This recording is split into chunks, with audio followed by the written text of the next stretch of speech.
فهرستی از فیلم‌های سینمای ایران که تونستن رکوردهای فروش در گیشه رو بزنن.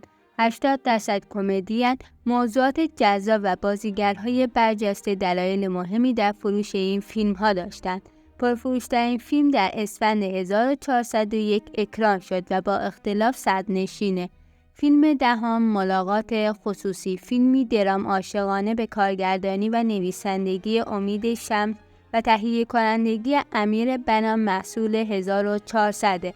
پریناز ایزدیار، هوتن شکیبا، رویا تیموریان، ریما رامیفه و خیلی های دیگه گروه بازیگران را تشکیل میدن که به پرفروش‌ترین فیلم غیر کمدی تاریخ سینمای ایران با 33 میلیارد تبدیل شد. ملاقات خصوصی برنده جایزه بهترین فیلم و بهترین فیلمنامه از جشن حافظ هم شد. فیلم نهم هزار پا، فیلمی در ژانر کمدی به کارگردانی ابوالحسن داوودی و تهیه کنندگی رضا رخشان در سال 97 منتشر شد. هزار پا پربیننده ترین فیلم دهه 90 سینما با 4 میلیون مخاطب و با فروش 38 میلیارد در رده نهم قرار داره که با بازی رضا عطاران، جواد عزتی، سارا بهرامی و مهران احمدی. فیلم هشتم مطرب، فیلمی به نویسندگی، تهیه کنندگی و کارگردانی مصطفی کیایی، محصول سال 98. ژانر فیلم اجتماعی موزیکال. بازیگران اون پرویز پرستویی، محسن کیایی، الناز شاکردوست، مهران احمدی و آشه گله. فیلمنامه این فیلم درباره یک خانواده ایرانی که در پی داستانی وارد ترکیه میشن. قبل معرفی فیلم بعدی که با حمایت وزیر ارشاد اکران شد، لطفا این ویدیو رو لایک کن. فیلم هفتم گشت ارشاد 3، فیلمی به تهیه کنندگی و کارگردانی سعید سهیلی که این فیلم دنباله گشت ارشاد 1 و 2 و در اون پولاد کیمیایی، سعید سهیلی، بهنام بانی و امیر جعفری ایفای نقش کردند که قبل اکران فیلم ریحانه پارسا مهاجرت کرد که قرار بود فیلم توقیف بشه، ولی با حمایت وزیر ارشاد در سال 1400 به نمایش درآمد و با هزینه 10 میلیارد فروش 42 میلیاردی داشت. فیلم شماره 6 سگ‌بر، فیلمی به کارگردانی مهران احمدی و نویسندگی حمید اکبری و تهیه کنندگی محمد حسین قاسمی در سال 1400 به نمایش درآمد و با بازی امیر جعفری، بهرام افشاری، سیروس گرجستانی، نازنین بیاتی و مهران احمدی. نام سگ‌بر برگرفته از فنون کشتی پهلوانی و با فروش 42 میلیاردی در رده ششم قرار داره.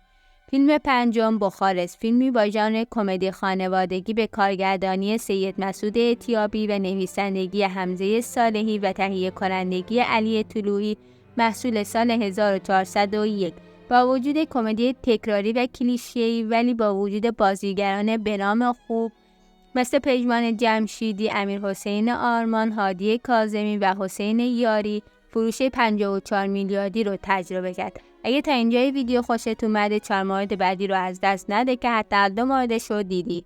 فیلم چهارم دینامیت، من بیش از 3 بار این فیلم رو دیدم. فیلمی در ژانر کمدی به کارگردانی مسعود اتیابی و نویسندگی حمزه صالحی و شیوا محمد بیگی، محصول سال 97. در این فیلم احمد مهرانفر، پژمان جمشیدی، نازنین بیاتی، محسن کیایی، زیبا کرم علی ایفای نقش می‌کنند. داستان این فیلم در مورد 2 طلبه است که برای سکونت وارد آپارتمانی در بالا شهر تهران میشن که سبک زندگی و عقایدشون متفاوت با اوناست. دینامیت پس از 3 سال توقیف سرانجام با 27 دقیقه سانسور در 10 تیر 1400 در سینماهای سراسر کشور اکران شد و فروش 58 میلیاردی داشت. فیلم سوم شهر هرت، فیلمی کمدی اجتماعی به کارگردانی کریم امینی و نویسندگی مهدی محمد نژادیان و پدرام کریمی و تهیه کنندگی محمد حسین فرح بخش، محصول سال 401 با فروش 67 میلیارد تومان. یکی از جدیدترین فیلم‌های اکران شده در سینماست و با بازی بی‌نظیر پژمان جمشیدی، شبنم مقدمی و بابک کریمی.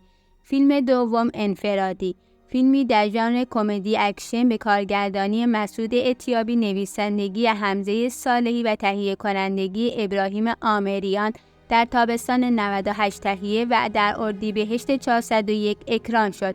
انفرادی دومین فیلم پرفروش سینمایی ایران با 77.5 میلیارد تومان و با بازی 3 نسل مختلف مهدی هاشمی، رضا عطاران و احمد مهرانفر، شقایق دهقان و خیلی های دیگه.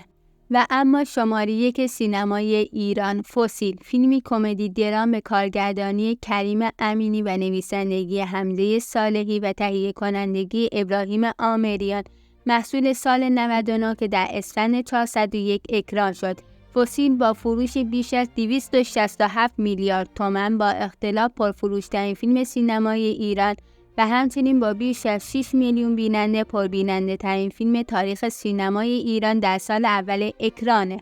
داستان فسیل با بازی بهرام افشاری، هادی کاظمی، ایمان صفا و الناز حبیبی حال محور 3 خواننده جوان به نامهای اسماعیل، سعید و صفا میپردازه که در دهه 50 زندگی میکنند، اما با عوض شدن شرایط روزگار آنها هم تغییر میکنند و تندیس حافظ بهترین بازیگر مرد هم داده شد به بهرام افشاری.